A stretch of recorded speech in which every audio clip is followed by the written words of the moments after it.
إن الحمد لله نحمده ونستعينه ونستغفره ونعوذ بالله من شرور أنفسنا ومن سيئات أعمالنا من يهده الله فلا مضل له ومن يضلله فلا هادي له وأشهد أن لا إله إلا الله وحده لا شريك له وأشهد أن محمدًا عبده ورسوله أما بعد فإن خير الحديث كتاب الله وخير الهدي هدي محمد صلى الله عليه وسلم وشر الأمور محدثاتها وكل محدثة بدعة وكل بدعة ضلالة وكل ضلالة في النار فأعوذ بالله السميع العليم من الشيطان الرجيم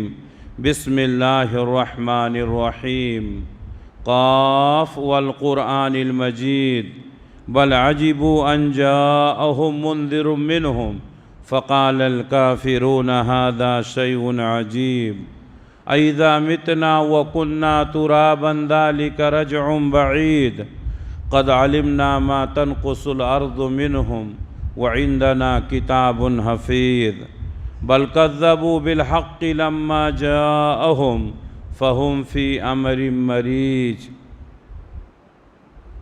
يا أيها الذين آمنوا اتقوا الله حق تقاته ولا تموتن إلا وأنتم مسلمون يا أيها الناس اتقوا ربكم الذي خلقكم من نفس واحدة وخلق منها زوجها وبث منهما رجالا كثيرا ونساء واتقوا الله الذي تساءلون به والأرحام إن الله كان عليكم رقيبا يا أيها الذين آمنوا اتقوا الله وقولوا قولا سديدا يصلح لكم أعمالكم ويغفر لكم ذنوبكم ومن يطع الله ورسوله فقد فاز فوزا عظیما۔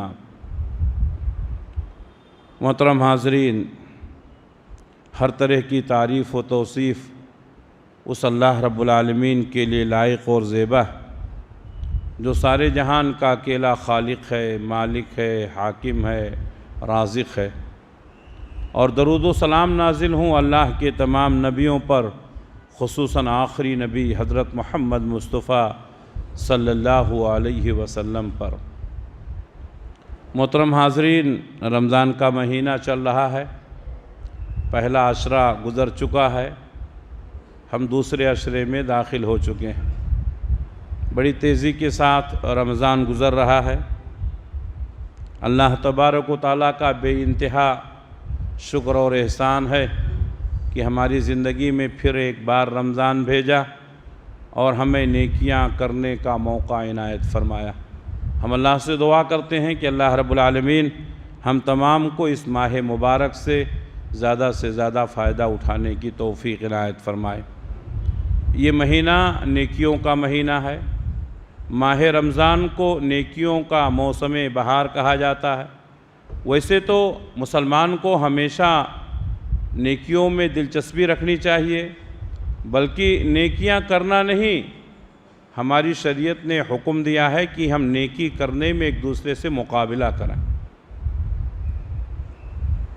ایک دوسرے سے کمپٹیشن کریں کہ نیکی میں ہمارے سے آگے کوئی نہ نکلنے پائے۔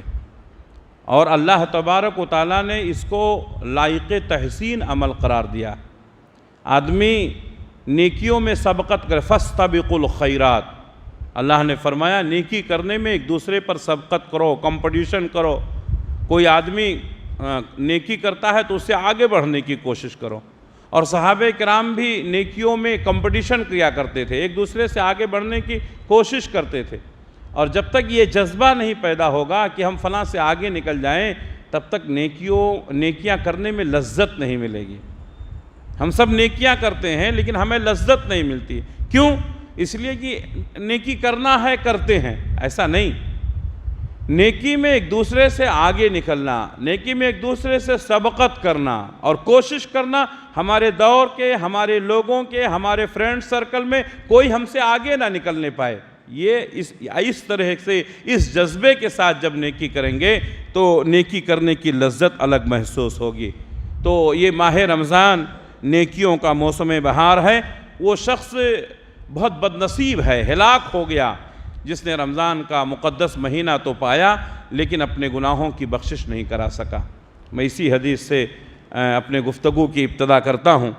حضرت کعب بن عجرہ رضی اللہ تعالیٰ عنہ کہتے ہیں، مستدرک حاکم کی حدیث ہے کہ اللہ کے نبی صلی اللہ علیہ وسلم ممبر پر چڑھ رہے تھے، پہلے ممبر پر، پہلے زینے پر، دوسرے زینے پر، تیسرے زینے پر آپ نے قدم رکھتے ہوئے آمین آمین آمین کہا۔ آپ کا یہ پہلے سے معمول نہیں تھا۔ صحابہ کرام نے دیکھا، آپ صلی اللہ علیہ وسلم خطبے سے فارغ ہوئے، ممبر سے نیچے اترے تو صحابہ نے پوچھا کہ اے اللہ کے رسول، آج ہم نے آپ کو ایک ایسا عمل کرتے ہوئے دیکھا کہ اس سے پہلے آپ نے کبھی نہیں کیا تھا۔ کہا کیا دیکھا؟ کہا آپ جب ممبر پر چڑھ رہے تھے تو تینوں زینوں پر قدم رکھتے ہوئے آمین آمین آمین کہہ رہے تھے۔ وہ تینوں کے بارے میں گفتگو نہیں کروں گا، ایک جو میرے موضوع سے متعلق ہے۔ آپ صلی اللہ علیہ وسلم نے فرمایا کہ میں نے جب زینے پر قدم رکھا تو حضرت جبریل آئے اور کہا کہ وہ شخص ہلاک ہو گیا، تباہ و برباد ہو گیا جس نے رمضان کا مقدس مہینہ پایا اور اپنے گناہوں کی بخشش نہیں کرا سکا۔ تو میں نے کہا آمین۔ تو اس طریقے سے رمضان کا مقدس مہینہ پانا یہ کمال نہیں ہے، اپنے گناہوں کی بخشش کرا لینا یہ کمال ہے۔ ہم رمضان کے مہینے میں گزر رہے ہیں، ہمارے گناہ معاف ہو رہے ہیں کہ نہیں؟ ہم نیکیوں میں سبقت کر رہے ہیں کہ نہیں؟ یہ ہم کو دیکھنے کی ضرورت ہے۔ اسی طرح ماہ رمضان کے تقدس کے سلسلے میں صحیح بخاری صحیح مسلم کی حدیث ہے، ابو ہریرہ رضی اللہ تعالیٰ عنہ حدیث کے راوی ہیں، ہمارے نبی نے فرمایا اذا دخل رمضان فتحت ابواب السماء، جب رمضان کا مہینہ شروع ہوتا ہے تو آسمان کے دروازے کھول دیے جاتے ہیں، اور ایک روایت میں ہے فتحت ابواب الجنہ، جنت کے دروازے کھول دیے جاتے ہیں۔ آسمان کے دروازے کھول دیے جاتے ہیں یعنی روزیوں میں برکت ہوتی ہے۔ آپ دیکھیں گے مسلمان تو مسلمان، غیر مسلم میں بھی رمضان کا انتظار رہتا ہے، اور رمضان کے مبارک مہینے میں وہ بہت ساری کمائیاں کر لیتے ہیں۔ تو آسمان کے دروازے کھول دیے جاتے ہیں یعنی روزیوں کی فراوانی ہو جاتی ہے۔ امیر، غریب، چھوٹا، بڑا، مسلمان، غیر مسلم، سب لوگ اس مہینے سے فائدہ اٹھاتے ہیں روزیوں کے سلسلے میں۔ اور دوسری روایت میں ہے فتحت ابواب الجنہ، جنت کے دروازے کھول دیے جاتے ہیں، یعنی رمضان کے تقدس میں، رمضان کی برکت کا خیال کرتے ہوئے وغلقت ابواب جہنم، جہنم کے دروازے بند کر دیے جاتے ہیں، وسلسلت الشیاطین، اور شیاطین کو قید کر دیا جاتا ہے تاکہ رمضان کے اس مقدس مہینے میں اللہ کے بندوں کو گمراہ نہ کریں۔ تو یہ ہے ماہ رمضان کا تقدس جو اللہ کے نبی صلی اللہ علیہ وسلم نے بیان کیا۔ یہ مقدس مہینہ اس لیے آیا ہے تاکہ ہم روزہ رکھیں۔ اس مہینے کا سب سے اہم کام کیا ہے؟ روزہ رکھنا ہے۔ اللہ تبارک و تعالیٰ نے فرمایا فَمَنْ شَهِدَ مِنْكُمُ الشَّهْرَ فَلْيَصُمْهُ وَمَنْ كَانَ مَرِيضًا أَوْ عَلَى سَفَرٍ فَعِدَّةٌ مِّنْ أَيَّامٍ اُخَرَ، سورہ بقرہ کی آیت ہے، آیت نمبر 185۔ جس شخص کو یہ مہینہ مل گیا، فَمَنْ شَهِدَ مِنْكُمُ الشَّهْرَ، جس شخص کو یہ مہینہ ملا تم میں سے، اس کو چاہیے کہ وہ روزہ رکھے، اور اگر کوئی بیمار ہے یا سفر پہ ہے تو بعد میں بھی روزہ رکھے گا، یعنی بیماری کی حالت میں روزہ چھوٹ گیا تو بعد میں رکھنا ہوگا، سفر کی وجہ سے روزہ چھوٹ گیا تو بعد میں رکھنا ہوگا۔ بہت سارے لوگ بیماری کا بہانہ کر کے روزہ چھوڑ دیتے ہیں، بعد میں رکھتے نہیں۔ روزہ معاف نہیں ہے، روزہ قضا ہے، روزہ قضا ہے جو آپ کو رکھنا ہی ہے۔ بیمار اور مسافر کو رخصت ہے، بعد میں روزہ رکھ سکتا ہے، چھوڑ سکتا ہے، لیکن ایسی بیماری جس میں بیمار ہوتے ہوئے بھی انسان روزہ رکھ لیتا ہے تو اس کو چاہیے کہ وہ روزہ رکھے۔ چھوٹی موٹی بیماریاں سب کو ہیں، ہم کو بھی ہیں، آپ کو بھی ہیں۔ اللہ تعالی ہم سب کو بیماریوں سے محفوظ رکھے، اللہ سب کی چھوٹی بڑی بیماریوں کو دور فرمائے۔ ہمارے جو بھائی بہن ہاسپٹل میں ہیں، پریشان ہیں، اللہ تبارک و تعالی ان تمام کو شفائے کاملہ عاجلہ مستمرہ دائمہ نصیب فرمائے۔ تو جو بہت زیادہ بیمار ہیں ان کے لیے تو روزہ بعد میں رکھیں گے، اور جو بیمار ہیں روزہ رکھ ہی نہیں سکتے ہیں، دائمی مریض ہیں، وہ ایک مسکین کو فدیے میں کھانا کھلائیں گے۔ لیکن جو معمولی بیماریاں ہیں اس میں روزہ رکھنا ہے۔ اسی طریقے سے سفر جو ہے، اگر مشقت والا سفر ہے، آدمی روزہ نہیں رکھ سکتا ہے تو اس کو بعد میں رکھنا پڑے گا، لیکن سفر معمولی ہے تو روزہ رکھ لینا چاہیے، اس لیے کہ معاف نہیں ہے۔ فعدۃ من ایام اخر بعد میں رکھنا پڑے گا۔ بعد میں اکیلے روزہ رکھنا بہت مشکل ہوتا ہے۔ رمضان کے مہینے میں سب لوگ روزہ رکھتے ہیں، گھر میں سحریاں پکتی ہیں، افطاریوں کا انتظام رہتا ہے، مسجدوں میں بھی سب روزے سے رہتے ہیں، احساس نہیں ہوتا ہے کیونکہ سارے کے سارے لوگ روزہ رہتے ہیں، تو سب کے ساتھ روزہ رہنا یہ بہتر ہے، کیونکہ بعد میں اکیلے روزہ رکھنا پورا کرنا بہت مشکل ہوگا۔ اس لیے چھوٹی چھوٹی بیماریوں کا بہانہ بنا کر کے روزہ نہ چھوڑیں۔ بعض خواتین ہیں جو مرضیہ ہیں، حاملہ ہیں، مرضیہ اور حاملہ یعنی وہ عورت جو پریگننٹ ہے یا وہ عورت جو دودھ پلاتی ہے، وہ بیماری کے حکم میں آتی ہے۔ اگر وہ اس پوزیشن میں پہنچ گئی ہے کہ روزہ نہیں رکھ سکتی ہے، دودھ پلانے کی وجہ سے اس کی صحت بگڑ سکتی ہے، خراب ہو سکتی ہے، یا حمل کی وجہ سے روزہ رکھنے کی وجہ سے اس کی صحت خراب ہو سکتی ہے، تو اس کو بعد میں رکھنا پڑے گا۔ لیکن وہ ایام کیسے ہوتے ہیں وہ خواتین سمجھ سکتی ہیں، تو ان ایام کا بہانہ بنا کر کے مستقل روزہ چھوڑنا ٹھیک نہیں ہے، کیونکہ حمل کے مدت میں اگر روزہ چھوڑ دیں گی تو پھر 2 سال دودھ پلانا ہے، تو 3 سال مسلسل روزہ چھوڑ دیں گے تو رکھیں گے کب؟ جبکہ معاف نہیں ہے، صرف قضا ہے۔ تو اس لیے حالت حمل میں بھی اور دودھ پلانے کی مدت میں بھی اگر خواتین آسانی کے ساتھ روزہ رکھ سکتی ہیں تو ان کو رکھ لینا بہتر ہے، ورنہ بعد میں رکھنا ہوگا۔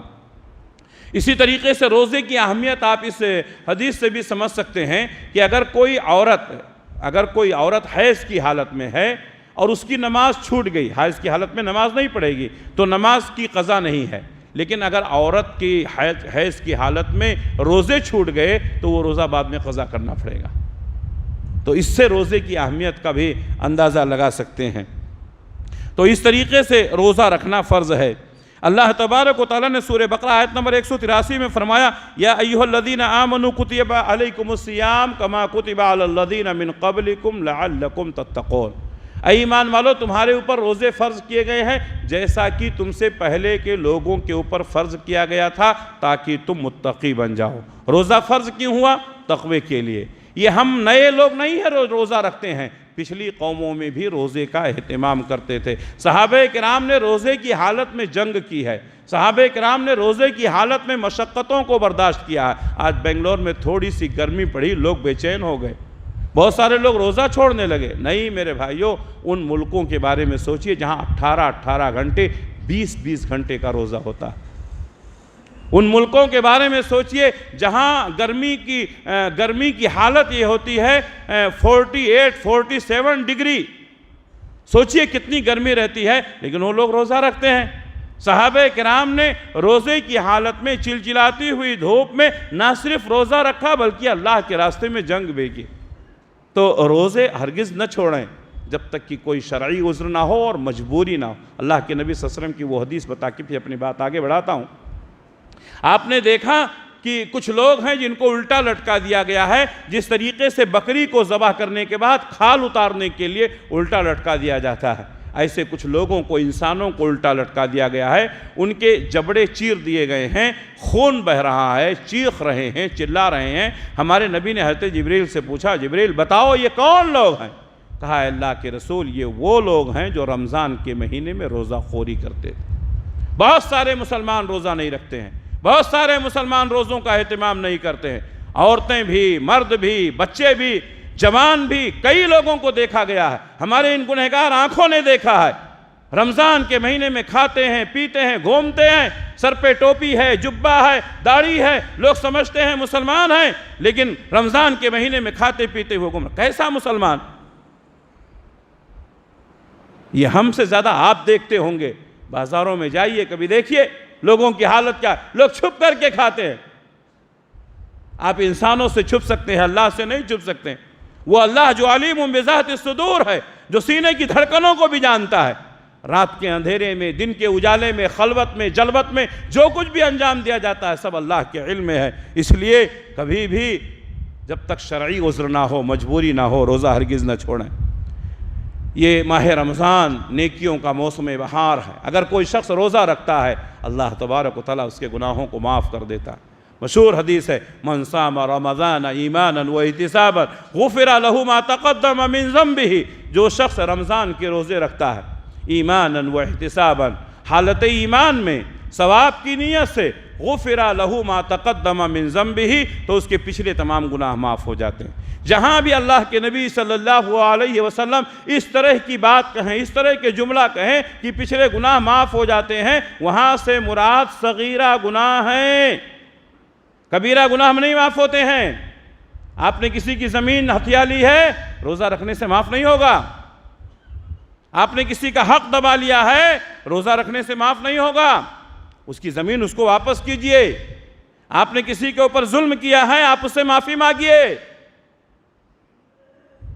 کبیرہ گناہ بغیر توبہ کے معاف نہیں ہوتے ہیں۔ جہاں بھی اللہ کے نبی صلی اللہ علیہ وسلم نے یہ بات کہی ہے غفر له ما تقدم من ذنبه، یہاں سے مراد صغیرہ گناہ ہیں، چھوٹے چھوٹے گناہ ہیں جو انسان لاشعوری میں، بے شعوری میں کر دیتا ہے، اللہ ان گناہوں کو معاف کر دیتے ہیں۔ اسی طریقے سے رمضان میں نیکیاں کمانے کا ایک طریقہ یہ ہے، ہم قیام اللیل کرتے ہیں۔ قیام اللیل کیا ہے؟ رمضان کے مہینے میں ہم اس کو تراویح کہتے ہیں، دوسرے دنوں میں ہم اس کو تہجد کہتے ہیں۔ اللہ کے نبی صلی اللہ علیہ وسلم نے رمضان اور غیر رمضان کبھی 11 رکعت سے زیادہ نہیں پڑھی۔ اللہ کے نبی صلی اللہ علیہ وسلم 11 رکعت تہجد کی نماز پڑھتے تھے، جس میں 8 رکعت تہجد اور 3 رکعت وتر۔ رمضان شروع ہوتا ہے تو لوگوں میں بحث شروع ہو جاتی ہے، 8 رکعت تراویح ہے کہ 20 رکعت تراویح ہے۔ سن لیں، سنت رکعت جو ہے تراویح 8 رکعت ہی ہے، 8 رکعت ہی ہے۔ بہت سارے لوگ پہلے بہانہ بناتے تھے مکہ میں 20 رکعت ہو رہی ہے، مدینہ میں 20 رکعت ہو رہی ہے۔ آپ یہ بات کان کھول کر سن لیں، مکہ اور مدینہ ہمارے لیے دلیل نہیں ہے۔ جو مکہ میں ہوتا ہے وہ ہم بھی کریں گے ایسا نہیں ہے، جو مکہ میں نہیں ہوتا ہے ہم نہیں کریں گے ایسا نہیں ہے۔ اگر مکہ میں کوئی غلط کام ہو رہا ہے تو ہم بھی کریں گے ایسا نہیں ہے۔ اگر مکہ میں کوئی نیکی چھوٹ رہی ہے، نہیں کر رہے ہیں تو ہم بھی چھوڑ دیں گے ایسا نہیں ہے۔ مکہ مدینہ ہمارے لیے دلیل نہیں ہے، ہمارے لیے محمد الرسول اللہ صلی اللہ علیہ وسلم کی سنت دلیل ہے، ہمارے لیے قرآن کا حکم دلیل ہے۔ اور میرے بھائیوں، اب تو ماشاءاللہ اللہ تبارک و تعالیٰ رحم و کرم کرے اور اللہ تبارک و تعالیٰ ان کو نیک توفیق عنایت فرمائے۔ ماشاءاللہ اب تو حرمین میں بھی 8 رکعت 11 رکعت ہو رہی ہے۔ تو اس طریقے سے یہ بدلتے رہتے ہیں، ان کے اپنے معاملات ہیں، ان کی اپنے مسائل ہیں، ہمیں ان کے مسائل میں جانے کی ضرورت نہیں ہے۔ ہمارے مسائل خود اتنا زیادہ ہے، ہم دوسرے مسائل کو سوچ کر، دوسروں کے مسائل کو سوچ کر کے اپنی زندگی کیوں خراب کریں؟ ہمیں اپنی فکر کرنی چاہیے۔ آج بڑا مسئلہ ہے، سعودی میں کچھ ہو گیا تو یہاں یہ ہندوستان میں بیٹھ کر کے اس کو اپنی ملک کی فکر نہیں ہے، یہاں ملک میں پابندیوں پر پابندیاں لگتی جا رہی ہیں، مسائل پر مسائل کھڑے کیے جا رہے ہیں، لیکن ہمیں اس کی فکر نہیں ہے۔ سعودی میں کچھ ہوتا ہے تو اس کو فوراً خبر ہو جاتی ہے۔ ارے ہم کو کیا لینا دینا ہے سعودی میں کیا ہو رہا ہے، کیسا، ہم کو کیا ضرورت ہے؟ ہمیں ضرورت ہے اپنے ملک کو دیکھنے کی۔ اور کچھ لوگ تو ایسے ہیں کہ سعودی کو بدنام کرنے کے لیے اگر معمولی شوشہ بھی مل گیا تو اس کو ہاتھ سے نہیں جانے دینا چاہتے۔ کیوں؟ اس لیے کہ سعودی کو بدنام کریں گے تو اہل حدیثوں کو تکلیف ہوگی۔ یہ ہے اصل مسئلہ۔ میرے بھائیوں، ہم سے کیا لینا دینا ہے؟ وہ کیا کرتے ہیں ہم سے کیا لینا دینا؟ وہ جو کریں گے وہ خود جواب دیں گے، ہم جو کریں گے ہم کو جواب دینا ہے۔ تو بتا یہ رہا تھا کہ تراویح جو ہے 8 رکعت سنت ہے، 3 رکعت وتر یعنی 11 رکعت۔ اللہ کے نبی صلی اللہ علیہ وسلم رمضان غیر رمضان کبھی بھی 11 رکعت سے زیادہ نہیں پڑھا۔ الحمدللہ نبی کے زمانے سے لے کر کے آج تک اس سنت پر عمل ہو رہا ہے۔ کچھ لوگ 20 رکعت پڑھتے ہیں، ان کا اپنا معاملہ ہے، ہم ان کو یہی کہیں گے کہ بدعتوں کو چھوڑ کر کے سنتوں کی طرف آئیں۔ اور وہ جو 20 رکعت پڑھتے ہیں، آپ کبھی جا کے ان کے حافظ کے پیچھے کھڑے ہیں، یعلمون تعلمون کے علاوہ کچھ بھی سمجھ میں نہیں آتا ہے۔ ان کے یہاں کیا ہے؟ فٹافٹ قرآن ختم کرنا۔ قرآن ختم کرنا اصل نہیں ہے، اصل جو ہے اس کیفیت کو سمجھنا ہے، قرآن مجید کو ٹھہر ٹھہر کر پڑھنا ہے۔ اسی لیے قرآن ختم کرنا ایک مسئلہ ہے، اس لیے کچھ لوگوں نے کیا کیا 10 دن میں تراویح، کہتے ہیں بھئی 10 دن میں یہاں 10 دن کی تراویح ہوگی، یہاں 5 دن کی تراویح ہوگی۔ نبی نے کیا فرمایا؟ من قام رمضان ایمانا واحتسابا غفر له ما تقدم من ذنبه، جو رمضان کے مہینے میں قیام کرتا ہے، پورے مہینے قیام کرنا ہے۔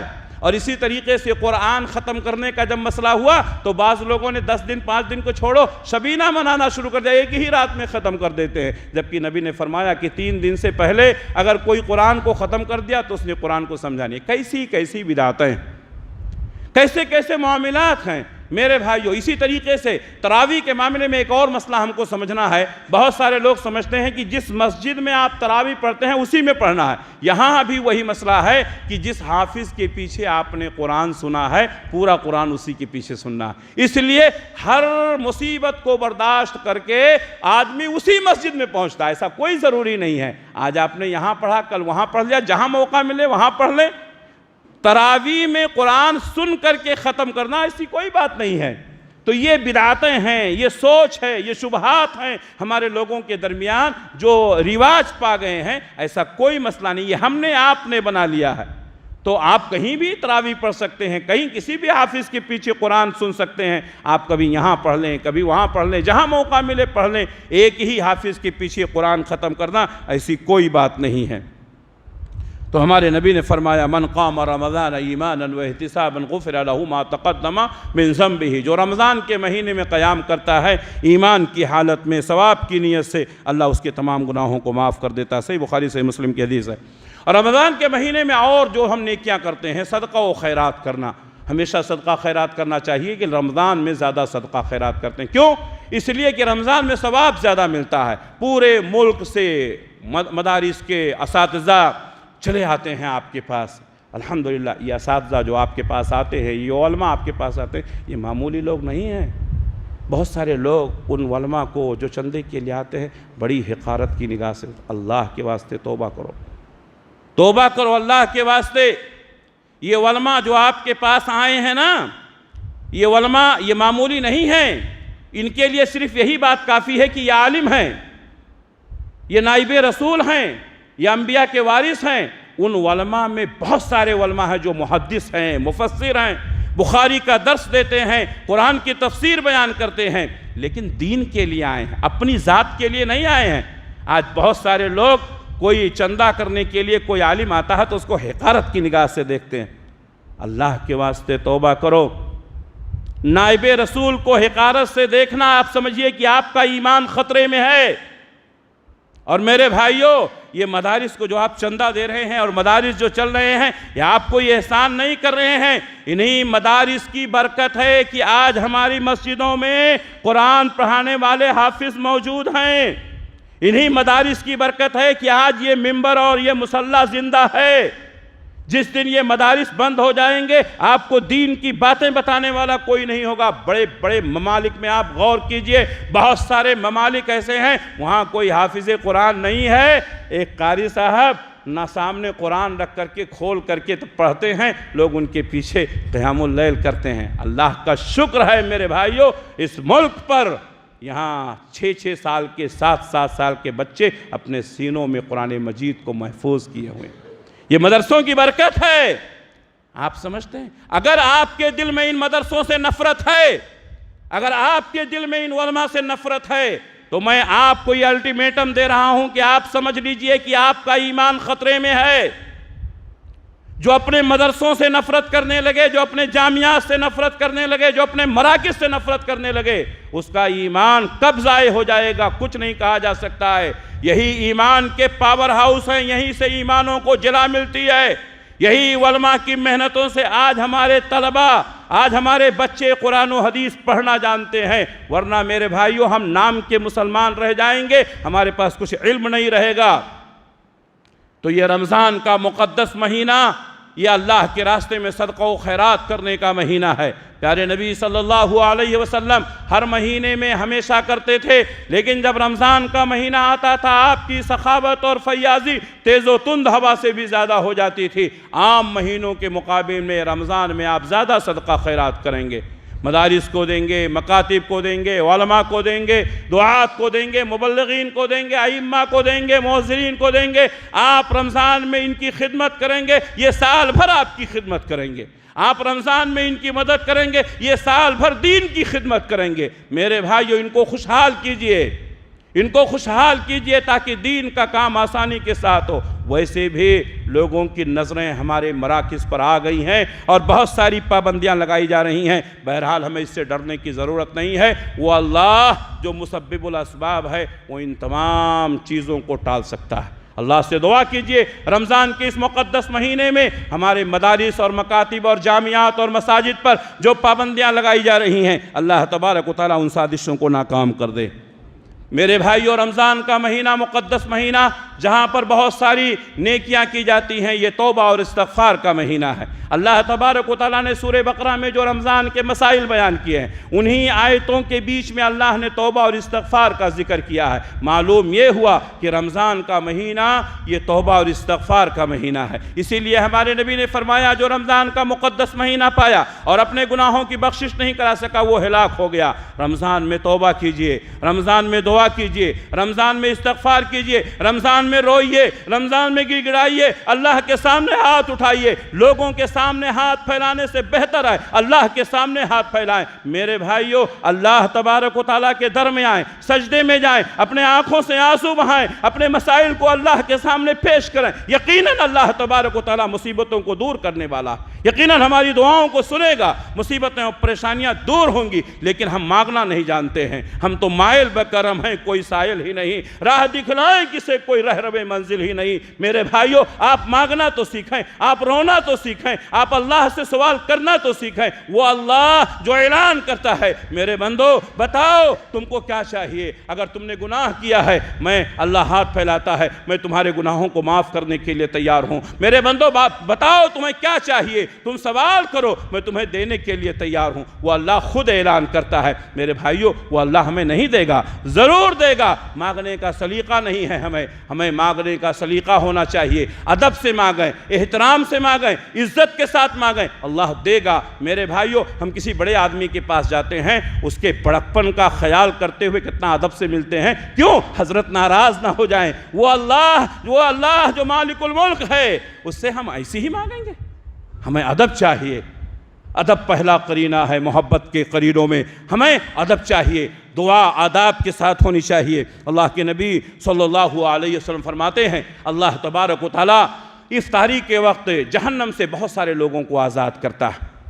ابھی تک جن لوگوں کا نام جہنمیوں کی فہرست میں لکھا ہوا تھا، رمضان کا مقدس مہینہ آتے ہی اللہ تبارک و تعالیٰ ان لوگوں کا نام جہنمیوں کی لسٹ سے نکال کر جنتیوں میں داخل کر دیتا ہے۔ اگر ہمارا نام بھی وہاں سے نکال کر جنتیوں میں داخل کر دیا گیا تو یہ ہماری خوش نصیبی ہے۔ رمضان کے مقدس میں زیادہ سے زیادہ دعا کریں، افطار کے وقت بیٹھیں، افطار کے وقت دعا کی قبولیت کا وقت ہے، اس لیے کہ یہی وقت ہے جب اللہ تبارک و تعالیٰ اپنے بندوں کو جہنم سے آزاد کرتا ہے۔ میرے بھائیو، رمضان میں جو بہت ساری نیکیاں کی جاتی ہیں اور بہت ساری نیکیاں کرنا چاہیے، اس میں سے ایک یہ ہے لوگوں کو افطار کرانا۔ آپ نے روزہ رکھا، آپ کو روزے کا ثواب ملا۔ آپ نے 10 آدمیوں کو افطار کرا دیا، مزید 10 ثواب مل گئے۔ ایک دن میں آپ نے 11 روزے کا ثواب حاصل کر لیا، ایک آپ کا اور 10 جن کو آپ نے روزہ افطار کرایا ہے۔ جن کو آپ نے روزہ افطار کرایا ہے ان کو بھی ثواب ملے گا اور وہی بطن ہی برابر آپ کو بھی ثواب ملے گا۔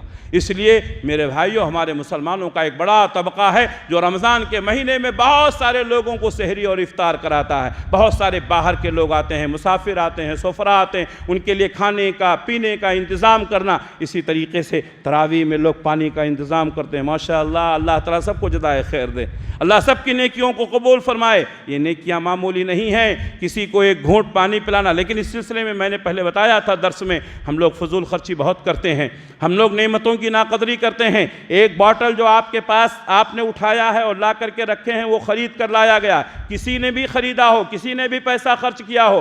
ہمارے لوگوں کی عادت یہ ہے، ایک گھونٹ پیتے ہیں، پانی چھوڑ دیتے ہیں، آپ چھوڑ کر چلے گئے، وہ پانی ویسٹ ہو جاتا ہے۔ وہ خریدا ہوا پانی جو 10 روپے کا ہے، آپ نے 2 روپیہ پیا، 8 روپیہ ویسٹ ہو گیا۔ نہیں، ایسا نہیں ہونا چاہیے۔ آپ جب یہاں سے جائیں، اگر آپ کے بوتل میں پانی ہے تو آپ لے کر کے جائیں، تھوڑی دیر کے بعد آپ کو پھر پیاس لگے گی، وہ پانی آپ پھر پی سکتے ہیں۔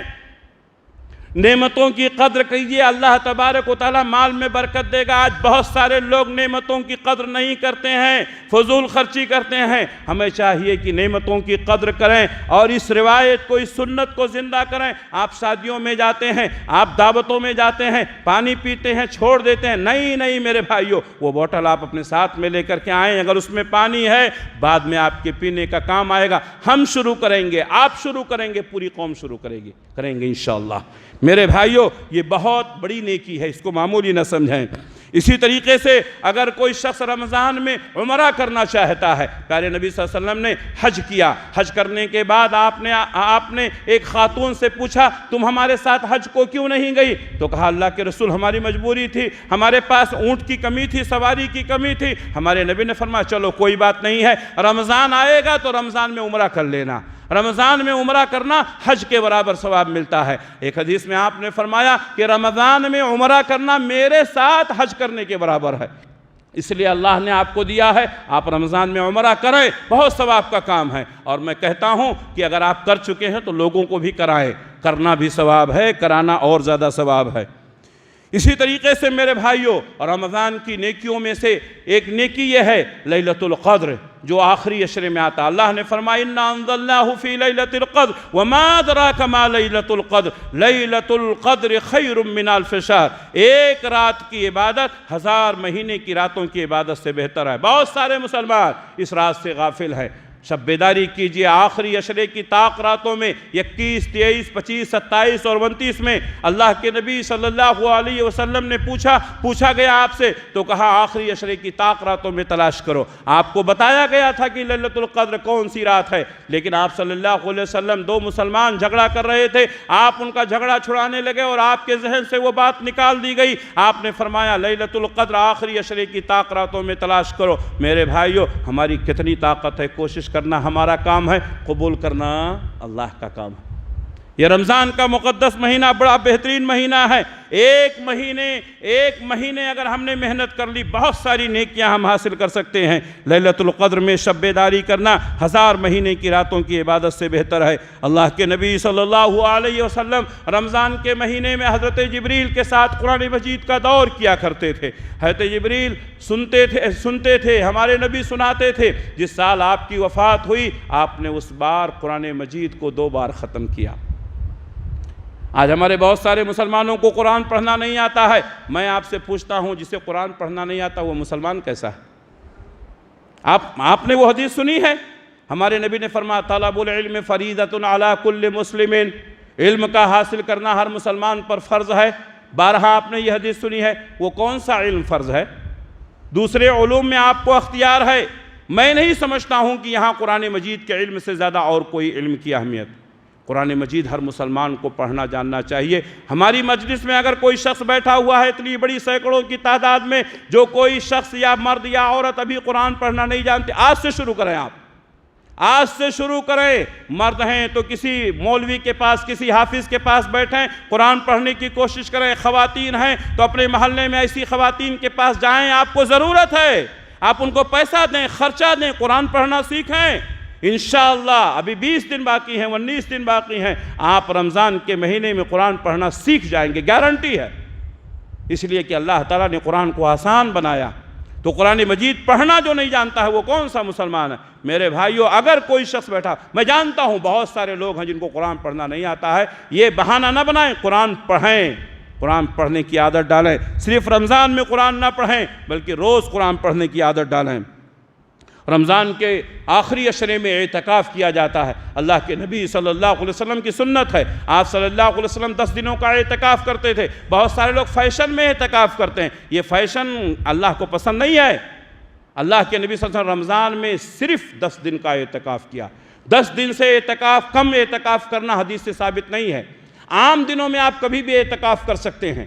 بہت سارے لوگ حضرت عمر رضی اللہ تعالیٰ عنہ کے اس واقعے کو لے کر کے دلیل بناتے ہیں کہ اللہ کے نبی صلی اللہ علیہ وسلم کے پاس آئے اور کہا کہ اے اللہ کے رسول، میں نے نظر مانی تھی، میرا یہ کام ہو گیا تھا، میں ایک دن حرم میں اعتکاف کروں گا۔ اللہ کے نبی نے فرمایا اپنی نظر پورا کرو۔ وہ نظر کا اعتکاف تھا۔ رمضان کا اعتکاف کبھی بھی اللہ کے نبی صلی اللہ علیہ وسلم نے 10 دن سے کم نہیں کیا۔ یہ فیشن چھوڑیں، 1 دن کا اعتکاف، 2 دن کا اعتکاف، 3 دن کا اعتکاف، یہ سب فیشن ہے۔ اللہ تبارک و تعالیٰ کو فیشن پسند نہیں ہے، عبادت کریں سنت کے مطابق کریں۔ اللہ کے نبی صلی اللہ علیہ وسلم 10 دنوں کا اعتکاف کیا، رمضان کا اعتکاف 10 دن کا ہوتا ہے، بلکہ اللہ کے نبی صلی اللہ علیہ وسلم نے ایک بار 20 دن کا بھی اعتکاف کیا۔ ایک بار آپ رمضان میں اعتکاف نہیں کر سکے تو آپ نے شوال میں اعتکاف کیا، آپ کے ساتھ ازواج مطہرات نے اعتکاف کیا۔ تمام عبادتوں میں کمپٹیشن ہے، لیکن اعتکاف میں کمپٹیشن نہیں ہے میرے بھائیوں۔ آج تمام عبادتوں میں ہم پیچھے ہیں، اعتکاف میں ہم کمپٹیشن کرتے ہیں۔ اعتکاف میں کمپٹیشن نہیں ہے، جان لیں سن لیں، تمام عبادتوں میں کمپٹیشن ہے، اعتکاف میں نہیں ہے۔ اللہ کے نبی صلی اللہ علیہ وسلم مسجد میں آئے، دیکھا کہ کئی خیمے لگے ہوئے ہیں۔ اللہ کے نبی نے فرمایا یہ کس کا خیمہ؟ کہا یہ فلاں بیوی کا، یہ فلاں بیوی کا، یہ فلاں بیوی کا۔ اللہ کے نبی نے فرمایا نکالا سب، یہ سب دکھاوے کے اعتکاف ہمیں پسند نہیں ہے۔ اللہ کے نبی نے خیمے اتروا دیے، کہا اس سال میں بھی اعتکاف نہیں کروں گا۔ ساری عبادتوں میں کمپٹیشن ہے، اعتکاف میں کمپٹیشن نہیں ہے۔ آج بہت سارے لوگ اعتکاف میں کمپٹیشن کرتے ہیں، لوگوں کو بتانے کے لیے ہم فلاں مسجد میں اتنے سال سے اعتکاف کرتے ہیں۔ کوئی فائدہ نہیں ہے، اللہ کی رضا کے لیے اعتکاف کیا جائے۔ کچھ لوگ اعتکاف کر لیں، کوئی حرج نہیں ہے، لیکن اس میں کمپٹیشن کرنا مناسب نہیں ہے۔ وقت ہو گیا، باقی باتیں انشاءاللہ اگلے خطبوں میں ہوں گی یا دوسرے دروس میں ہوں گی۔ اللہ سے دعا ہے کہ اللہ رب العالمین ہم تمام لوگوں کو رمضان مبارک کی قدر کرنے کی توفیق عنایت فرمائے، اور اس مہینے میں زیادہ سے زیادہ نیکیاں کرنے کی توفیق عنایت فرمائے۔ اللہ ہم سب کو سچا پکا مسلمان بنائے، جب تک دنیا میں رکھے اسلام پر قائم رکھے، خاتمہ ہو تو ایمان بالخیر پر ہو۔ ربنا تقبل منا انکا انت السمیع العلیم وتب علینا انکا انت التواب الرحیم برحمتک یا ارحم الراحمین، آمین۔